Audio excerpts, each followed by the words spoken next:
What's up everybody? Welcome back to the channel. Today we're going to be taking an early look at the highly anticipated Assassin's Creed Valhalla.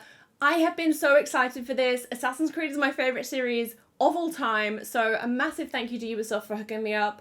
There's a lot to talk about with regards to accessibility on this game, so I'm just going to focus on the cognitive accessibility as usual. If you're not sure what that is, then please feel free to click this video here or down in the description below for a little cognitive accessibility 101.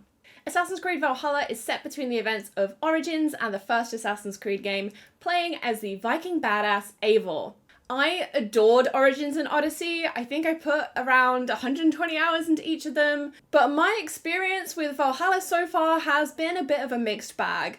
I really want to love it, but there are so many fundamental changes to the gameplay that I'm just not quite convinced yet. In all of the interviews in the run-up to release, Ubisoft were very clear about wanting a return to stealth and some of the things that people felt were missing from Origins and Odyssey that were present in the original games. Social stealth is back, blending into your surroundings and stuff, the hidden blade is back, which is all fantastic, but they seem to have taken away some of the key features from the recent games that made it such an enjoyable experience for me personally. But let's start with the good stuff. Let's start with what the game does really well for cognitive accessibility. We've got separate difficulty levels for exploration, combat, and stealth, which is wonderful, and all of these can be adjusted at any time in the menu. This is awesome if you struggle with combat, for example, but you love a good stealth challenge, so you can adjust the difficulty of these mechanics separately. The game starts in Norway, which is where you're taught the basic controls and taken through the tutorials. It actually does this in a way that feels quite organic. It doesn't feel super forced, and I felt like I was being introduced to concepts at a pretty good pace. When you reach your first settlement, there are a ton of different activities that you can try. We've got the dice game, the flighting, or the Viking rap battles, and you're not pushed into doing any of these things right away. So if you're feeling a bit overwhelmed by all of the things on the map that you can do, it's all good. Just come back later and give them a go, and you'll get a short tutorial when you do. You can also press down on the D-pad in any of the menus to display tutorial information at any time, with the keywords highlighted in blue text, which really helps to take in and process that information. The subtitles go up to a really decent size. Usually the largest subtitles in other games is still freaking teeny tiny, but these subtitles are chunky, and even the medium size was big enough for me to see from my sofa, so that was freaking awesome. The other text resizes too, which is rad, so the mission objectives and all of the other in-game text is super clear and readable at a distance. Speaker name color is also on by default, which can really help follow the conversation. And there are closed captions, which have those wonderful directional arrows that we've come to know and love from Ubisoft games. If you want to adjust how much information is available to you on screen, Valhalla features a fully customizable HUD, just like in Watch Dogs Legion, and you can also turn off potential triggers in the sensitive content portion of the gameplay menu. When it comes to potential motion sickness, you can turn the screen shake off, but I haven't been able to find the option to turn off the drunk effects where the screen warps. It can be quite disorientating and not really all that great for motion sickness. Now for the really not so good stuff. The navigation in this game sucks. Really, truly just sucks. The minimap is pretty cool in that you can resize those markers so it's a bit clearer for you, and it even shows you the distance to various objectives even if you haven't set a waypoint, which is something that I really wanted in Watch Dogs Legion. But the map doesn't actually tell you what the icons are when you hover over them. Instead, you have to click on the legend and then try to find the icon that you're looking for, which is actually pretty annoying. Not only are you giving players an extra step to find out what something is, you're also asking them to memorize the icon that they're trying to find and then to locate it, which just seems like an unnecessary cognitive load for players. Setting a waypoint creates a beacon in the world for you to follow, which, combined with the minimap, makes objectives relatively straightforward to get to. It's actually finding stuff when you get there that is more annoying. You can also set multiple waypoints, but I actually found that I was just getting more confused by this. It's easy to feel a little lost trying to identify objects that you can interact with in the world, unless you constantly spam Odin's Sight, which is the eagle vision in this game, especially at the beginning when there's lots of white snow, because the little dot that tells you that you can loot something is also white, so everything just kind of blends into one. They've also overhauled your little bird friend, who is bloody useless in this game. In previous games, you could send your bird out to scout ahead, to search for things in the environment that you're after, and to tag enemies. But your raven in Valhalla doesn't do any of this. If I'm looking for a person somewhere, all it does is give me a vague area to search in, which I already know because I'm literally here.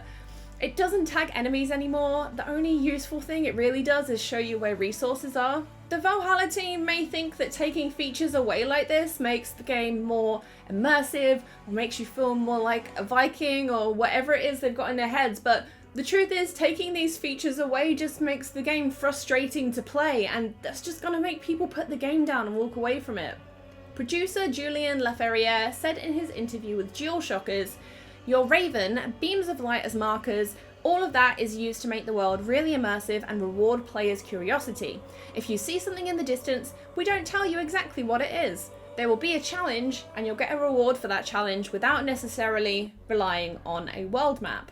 Now, I'm sorry mate, but players rely on the map for a reason. Some of us don't find it that enjoyable to spend hours running around a world lost and confused because you haven't given us the tools that we need.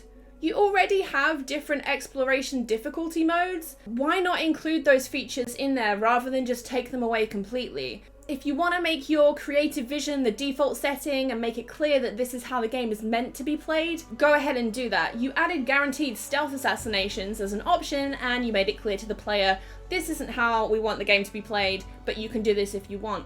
Why not do that with the exploration and the navigation too? It's maddening. It's actually maddening, and it's been so frustrating. The game also just doesn't tell you a lot of things. I was getting frustrated running everywhere, and I didn't realise that I could call my mount for ages. I only discovered that I could when I started just randomly holding down all the D-pad buttons to see what they did. When I did my first pillaging quest, the game told me to burn the houses down, but it didn't tell me how. It was only after getting annoyed and clicking around in the controls menu that I realised that there was a quick action wheel, and I found a torch on it. There are also these world events that pop up on your map, cool little nuggets of story with some interesting characters, but there's no way to track them, and apparently that's on purpose. You can't even get the initial quest giver to repeat their instructions if you missed something they said or if you've forgotten. Not even being able to pop into the quest menu or check a log of any kind just makes it impossible for players with cognitive difficulties to enjoy these activities at all. Even the inventory menu is confusing. I can't see anywhere that tells me at a glance, what should I equip? Is an item better or worse? In previous games, that was really clear. There was a green up arrow or a red down arrow, and I could really easily see what the best item was to equip. In Valhalla, you have to literally just compare one by one each of the numbers across the two items that you're trying to compare, and it's another cognitive load that doesn't need to be there. I don't understand it. Overall, I think there are some massive issues with this game in terms of cognitive accessibility. There are features missing that feels like they're purposefully excluding players, and that really sucks. And it's a real shame because the Viking setting is one that fans have been asking for a very long time. It has so much potential, but there's something about the core gameplay that just feels frustrating, and that's not how I want to spend my downtime, you know? My opinion may change once I'm a bit further in, but honestly, I'm finding myself wanting to go back to Watch Dogs Legion instead, which is freaking wild for me to say because my life is usually consumed by Assassin's Creed this time of year. But unfortunately, there are just too many barriers for me with this game, and I'm finding it really frustrating. Please do let me know what you think of the game when you get a chance to play it. Obviously, these things are subjective, so you guys may completely disagree with me. I would love to hear your thoughts either way. Please enjoy whatever it is you're playing this week, and I'll see you next time. Bye.